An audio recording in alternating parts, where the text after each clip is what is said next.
You can't always trust the lifeguard to keep you safe in the water, because sometimes they can be the danger. This world is a strange one. As a lifeguard, you have to keep your eye out for 100 different things at once. People drowning in the water, people going where they shouldn't be, hungry animals getting too close to the people. Needless to say, a lifeguard's job can be extremely stressful. You can see things you don't want to see, and you could become something you never wanted to be. Enjoy these allegedly true stories about lifeguards. But first, have you ever encountered the Men in Black? I want to hear your story. Send it to me at darknessprevails.org. Also, follow me on Twitter at darkprevails so that you don't miss out on some hidden gems like my obese dog. Now, let's see why swimming is overrated. Couches are always better than water. Number 1. The Old Swimming Man. Submitted by Loki.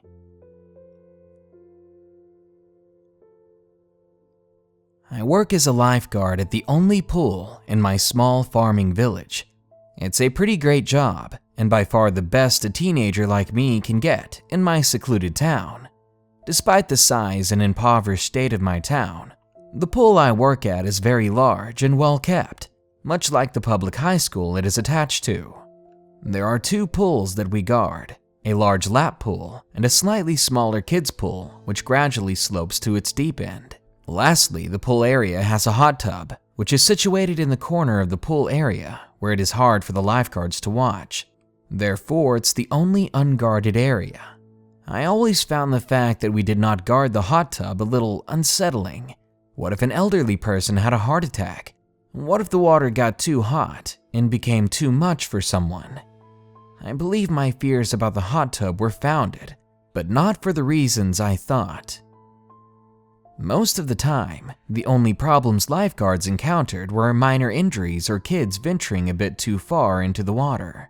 But occasionally, situations can get a little more terrifying. Soon after starting my job at age 16, I began to notice a man who would always come in to swim 15 minutes before we closed. He would always swim laps in the kids' pool, which did not strike me as odd, seeing as many of the elderly people that attended liked to work out in the kids' pool because it's warmer and more shallow.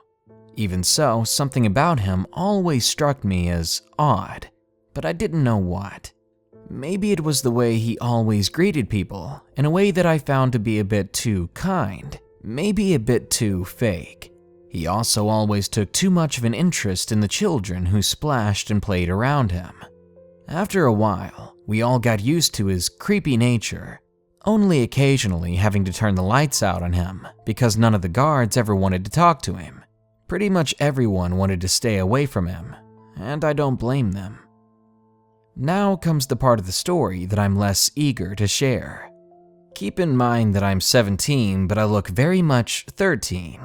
I've got a petite body, and I haven't really matured physically, and that makes this situation much creepier. Well, a few months back I was working with a female guard in my grade and a male guard a year younger than me. Their names were Jordan and Austin respectively. That day the pool was empty, so the 3 of us were just messing around and hanging out in the guard room. Jordan was standing in the doorframe of the room, and me and Austin were cramped inside the minuscule room, when we suddenly heard from behind Jordan the old man's chipper yet eerie voice say, "I'm back." It sounded like something straight from a horror film. At least that is what Jordan decided when we were closing up for the night. She still teases me with it, saying, "I'm back," whenever she sees me and I haven't seen her yet. It really gives me chills. About a month back, I was sitting at the head guard chair. This chair is situated in the middle of the 2 guarded pools and at the front of the room. In other words, I was in the prime spot to talk to the guests. Most of our conversations would usually consist of only a courteous, "have a good day," or a bright, "good morning." But that day was entirely different. The creepy old man came into the pool area, From the closer distance, I could approximate his age to be somewhere in his 50s. The man had thinning gray hair and cold blue eyes, as well as wrinkled skin that made his fake smile look like something far more sinister and otherworldly. I expected him to simply walk past me, right by my chair, and go swimming. But it seems he had something else in mind that day. I barely remember everything that happened, mostly because I think I blocked it out. He grabbed me by my foot with his already moist hand and muttered a chipper, "Good morning." I was completely weirded out as he let go and then walked into the pool. No one ever touches the lifeguards. People rarely ever acknowledge us, but there the old man was, grabbing my foot like someone with some sort of fetish. Perhaps the last bit is closer to the truth than I had thought at the time. I was more creeped out by him than I'd ever been. Well, a few days later, I was working with one of my friends named Alexa. I was in the chair opposite the head chair that day, and Alexa was in the head chair.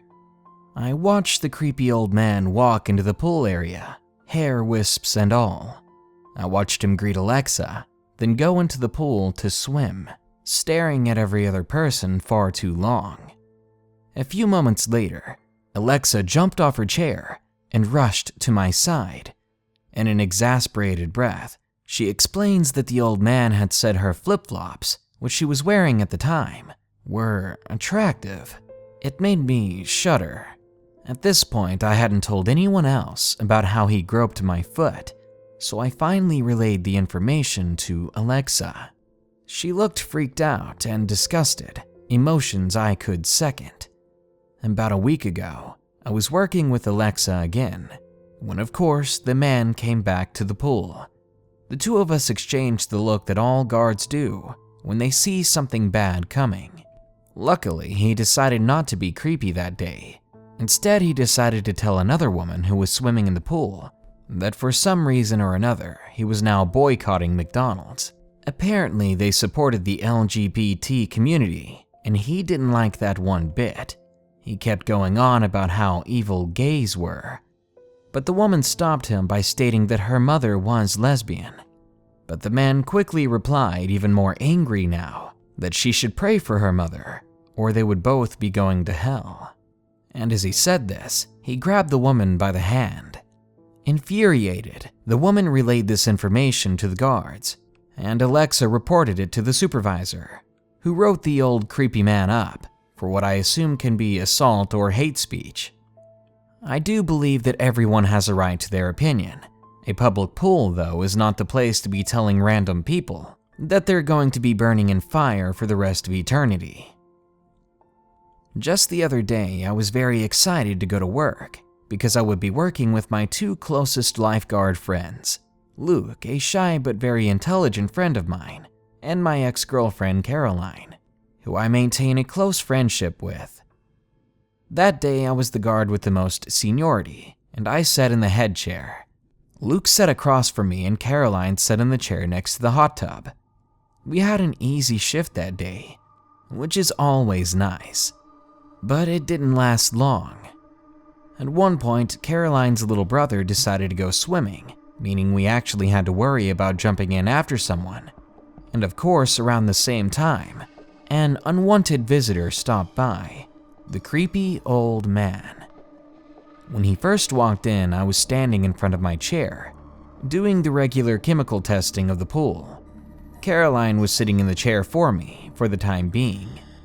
We had been chatting as I tested the water when Luke got back from a bathroom break. In his soft-spoken and usually sarcastic way, Luke told me that my favorite person was in the men's locker room. My heart sank right away, but I laughed it off and retorted in my usual sarcastic way. I said something about being so excited, then Luke made his way back to his chair. Caroline, being new, was completely confused as to what we were talking about. I explained that Luke meant that the creepy old man was here. The man then walked by the chair, and we muttered things to each other out loud, trying to get his attention, trying to rile him up, saying that we were very gay and can't wait to be doing gay things. But the man just walked past, and I wasn't totally sure if he had heard us. We went on with our work, and the old man moved over to the lap pool to do swim laps, as he had recently begun to do. When I saw that he was about to walk past me into the hot tub, I reflexively pulled my feet away from him so that they were out of reach. My hands dangled slightly beyond the guard tube which laid on my lap. I expected him to just walk past like he usually did, like everybody did. But instead of doing what I expected, again he stopped. His cold, wet hand grabbed my own, and my eyes widened with fear. He stared at me, his grip getting tighter by the second, until it began to hurt. His lips began to quiver, baring his teeth as they pulsated. He looked angry. He looked full of hate and disappointment. I would have told him to stop, to leave me alone, but I was so scared, so completely taken off guard, that I couldn't do anything. I couldn't say a word. Then suddenly his face went calm again. Then he released my hand without a word and walked away. After that, I didn't look back at the man. All I did was look up to Luke. He looked at me with a worried expression. I could feel myself beginning to hyperventilate, and I quickly tapped my foot to ease my anxiety. I know I look like a wimp, but you must understand that I hate being touched, and the way he did it, it was something I never thought I'd experience in my life. I am terrible in social interactions, and I had just let him touch my hand like that without saying anything, without even pulling away. After the next few agonizing moments of purposefully averting my eyes from the hot tub, I found an excuse to walk over to Luke. He muttered a kind word of agreement on how weird that had been, and I replied that the next time the old man did that, he wasn't going to get away unscathed. I tried to sound strong, but inside I was trembling. Luke chuckled and said that I should just say my foot reflexively kicks people when they touch me.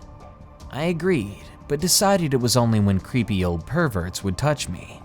We both laughed, and I felt myself become more at ease. I went back to my chair, dreading when that old man would have to walk past me once more. I was planning on calling Caroline over to the stand next to me so we could make more gay comments whenever he decided to pass by again. But Caroline was busy helping her brother and his friends when I saw the old man headed back in my direction. Conspicuously, I jumped out of my chair and raced over to Luke. He greeted me in an understanding way, and the two of us watched as the man left. I muttered my words of thanks to Luke, then stopped quite literally hiding behind him to resume my job. After we had closed up, I told my supervisor what had happened, and she said she'd bring it up to my manager, but I haven't heard more about it.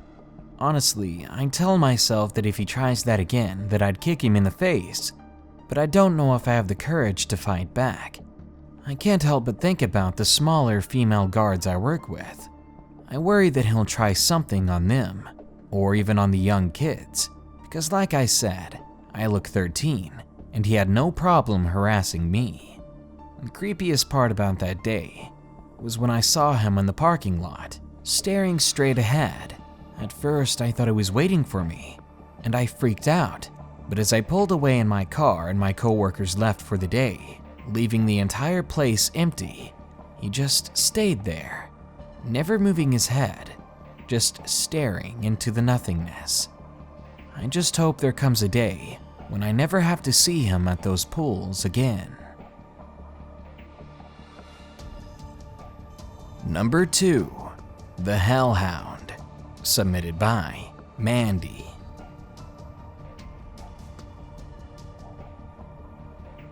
I'm a former lifeguard, and this happened just last June. It was a warm day, and my boss had called me over, telling me that we would have a full house in the morning, that I should prepare for an early start at the pool. I understood, as it was going to be his son's birthday that day. I would be working all day as a lifeguard, and I would also take the gifts and put them in the back of the lounge. I watched all the kids and parents in the water, making sure they were good and safe. It was a small pool, and there would rarely be anyone drowning or even having trouble swimming. During my time there, I don't think I've even ever heard of anyone having trouble. I think at around 4 or 5 p.m., some girl began to scream in excruciating pain, exclaiming how something had grabbed her foot and yanked her under the water.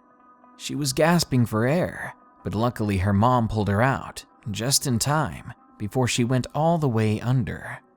Since I was the only lifeguard on duty, I had to check the pool and make sure she didn't have any hurt or broken bones. As her mom and I checked her leg, another girl began screaming, yelling at the top of her lungs that there's a dog in the pool. I quickly turned around and gasped in horror as a dark red colored dog was swimming through the water.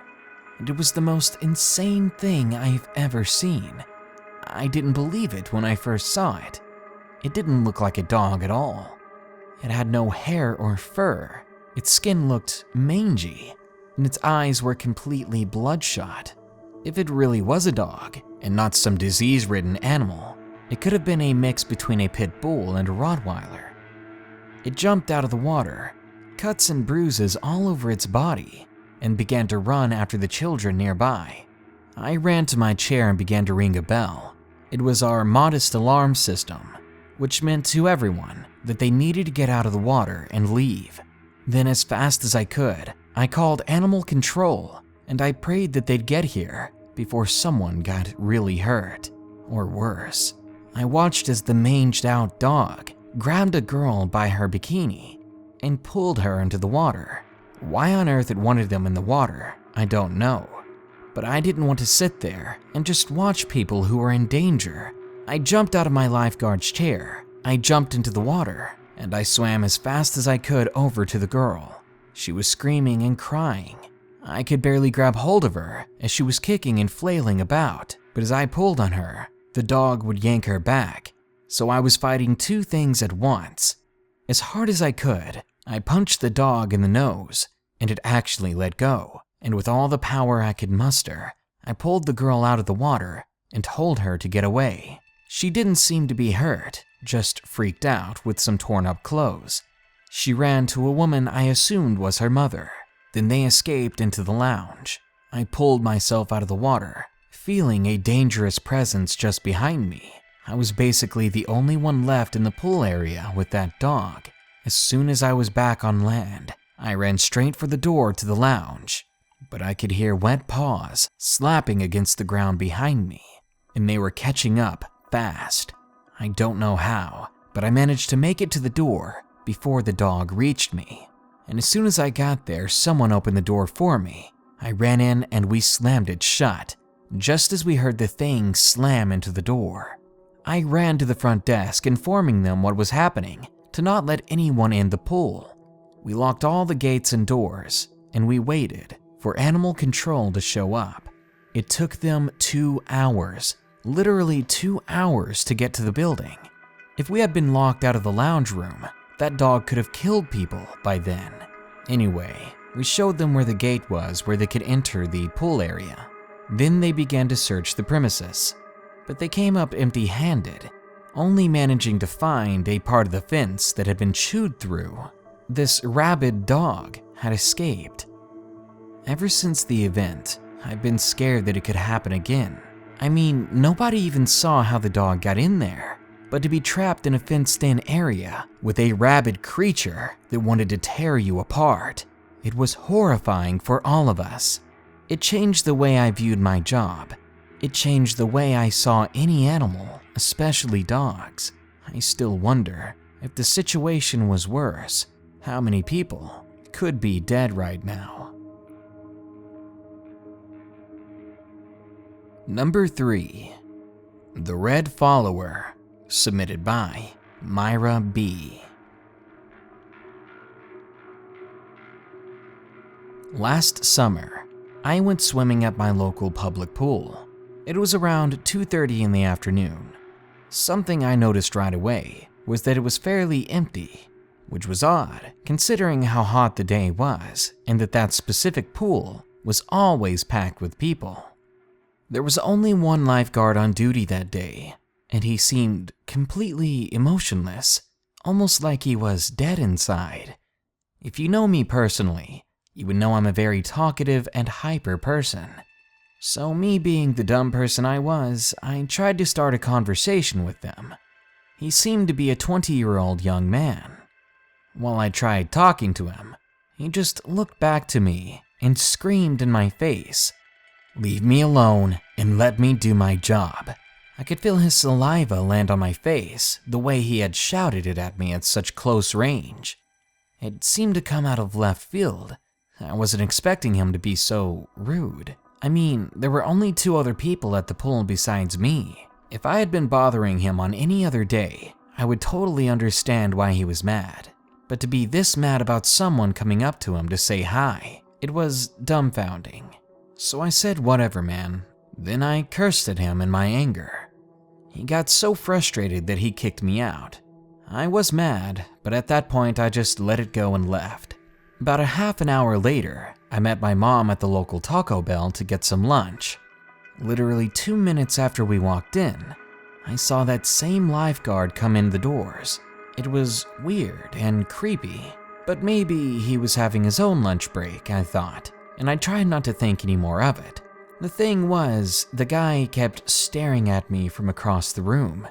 He didn't even seem to blink, and his face grew more and more red, like a freaking tomato, as if he was so mad about something. At one point, I had to use the bathroom.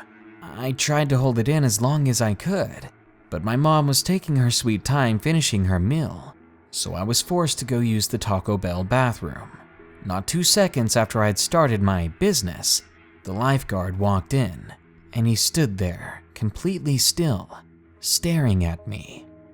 I stopped what I was doing right away, and I turned to face him, and before I could let out a single word, he ran at me and pushed me up against the wall and grabbed me by the throat. I couldn't breathe. The guy was so much bigger than me, and my vision was already blurring from his force, and as I began to black out, someone else entered the bathroom. And then it all went black. I woke up an unknown amount of time later. A paramedic was standing over me, and my mom's worried face greeted me from a few feet away. I was all right, just a few busted veins in my face. Nothing broken, nothing torn. But I was still very confused as to why the guy was so angry with me that he had followed me to Taco Bell and tried to kill me. Well, I got the story later on. Turns out his manager was there that day at the pool. They had heard the way he yelled at me, and they had fired him on the spot. Now, I wasn't trying to get anyone fired, and I can understand that he might be mad, but I didn't force him to yell at me, and I wasn't trying to make anyone angry. It blows my mind that he would follow me and try to hurt me just because of that. Now that man is behind bars for the time being, and I can't help but wonder, how far would he have taken it if someone else hadn't entered the bathroom in time?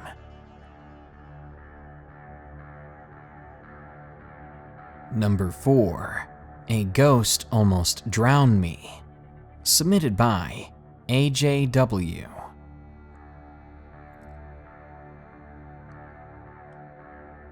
I was 17 years old when this happened. It was the first year of me lifeguarding at a public pool, located in my small town in Alberta, Canada. At the pool I worked at, we would close around 7 p.m. Then all the lifeguards on shift could go for a quick dip before actually closing down. Anyway, we had just kicked everyone out, and it was only me and my friend named Alexa. She was across from me cleaning out the hot tub, and I decided to go in the water since I had everything packed away. My end-of-the-day chores were done first. I jumped in and began to relax in the water. I've always enjoyed swimming, and being underwater was so peaceful and quiet. I would often take a big breath, then try to see how long I could hold it underwater, just sitting at the bottom of the pool. So that's exactly what I was doing. After about 45 seconds, I came back up for air to see if Alexa was done yet, but she wasn't. I laughed and said to her, "What's taking you so long?" She turned around with a frustrated look on her face and replied with, "Some people just don't know how to use a freaking shower before they come in here." I laughed at her again, amused at her annoyance. Alexa just sighed again and went back to cleaning. So I said, "Okay, well, when you're done, I'll be waiting for you down here." I then dived back to the bottom of the pool, after taking an even bigger breath than last time. As I once again sat cross-legged at the bottom of the pool, I looked up towards the surface, waiting for Alexa to dive in with me at any moment. But I heard something else. I turned my head to the side of the pool where the sound had come from. It sounded like something bumped into the ladder leading out of the pool, which would regularly make a loud creaking sound when someone used it. After seeing nothing there, I began looking all around me because I thought it was Alexa trying to scare me. I then heard the noise again, but at the other side of the pool where the other ladder was located.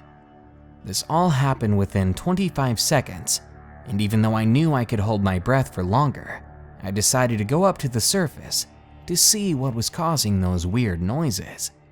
I was around halfway to the surface when I felt someone's hand wrap around my ankle.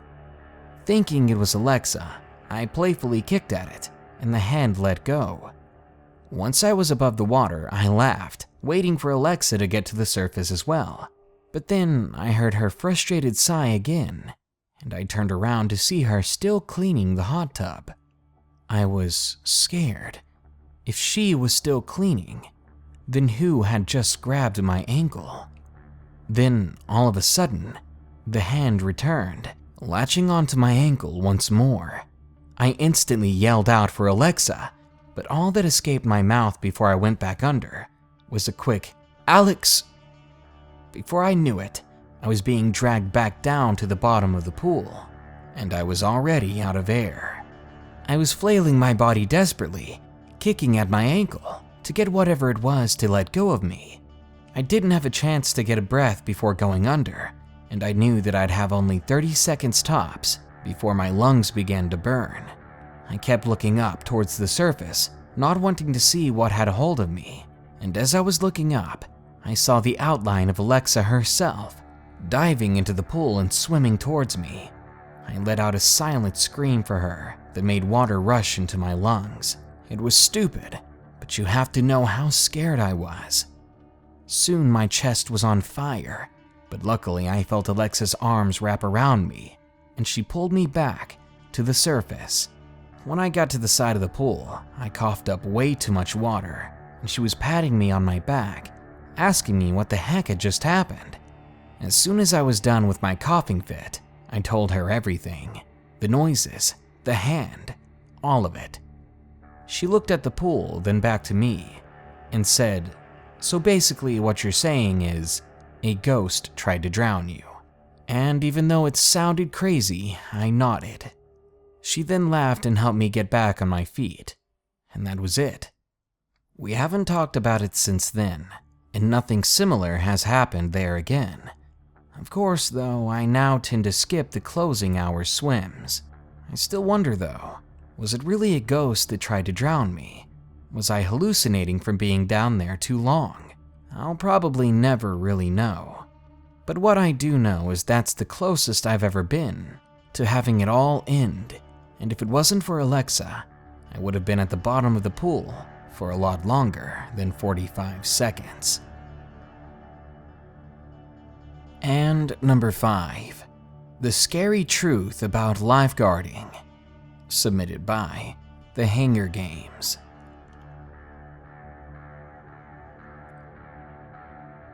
I became a lifeguard in 1998. I was 16, and I've kept my certification up ever since. In that time, I'm proud to say, I've only had to perform 6 rescues. Some were in deep water, others in shallow. Mostly they were in pools and a couple in natural bodies of water. There's always 2 things that are the same about every single rescue. They've all been children under the age of 18, and every single time most bystanders, even the kids' own parents, had no idea there was anything going on. Now, you may think that's not very scary, but think of it this way. You're a parent, and you think your kid is just splashing around and having fun, until you hear a blast of a whistle and feel the splash of a lifeguard right next to you. And moments later, you see your child lying on a red rescue tube, and that's when you realize your little boy or girl could have been dead already, and you would have no idea even still. Or switch it around, you're 10 years old, and the water is too deep for you to stand up. You flail your arms desperately, but you can't grab onto anything to keep yourself above water. As you sink and the water splashes against your face, you can't breathe, you can't even call for help. And your own mother, who's literally a foot away from you, just looks at you and smiles like you're goofing off, all while you slowly die. I'm not exaggerating either. I've seen it happen over and over again. The first and scariest rescue I ever had was on a 2-year-old whose mom had let him go, and she had turned her back for only a minute. In that time, his water wing slipped off his upper arms to his wrists, and he didn't have the strength or skill to keep his face above water. For a second, when I saw that, I was frozen in shock while his little hands clawed futilely at the water's surface before my training finally took over. His mom was startled and whirled around when I jumped into the water, and she just stared in shock while I supported the toddler on my rescue tube. Reality only then dawned on her. Luckily, the kid was fine, only frightened. Most drownings are not what you see on TV or movies. They're always silent, without any call for help, usually without any splashing either. It's so easy and quick for a little kid to get overlooked when they're in danger, especially in a large group of swimmers. Please be careful and follow the rules. They really are there to keep you safe and alive. If that kid had died that day, both me and that mom would have never been the same.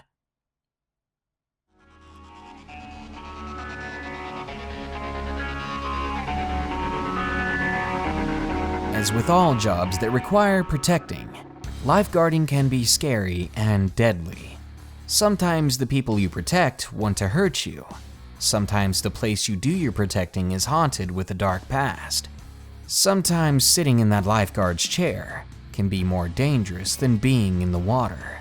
So to the people out there that keep us safe, don't forget to watch your own back every now and then. Good night. Be sure to like, share, comment, and subscribe if you enjoyed the video. And don't forget to send me your Men in Black stories soon at darknessprevails.org. Thank you.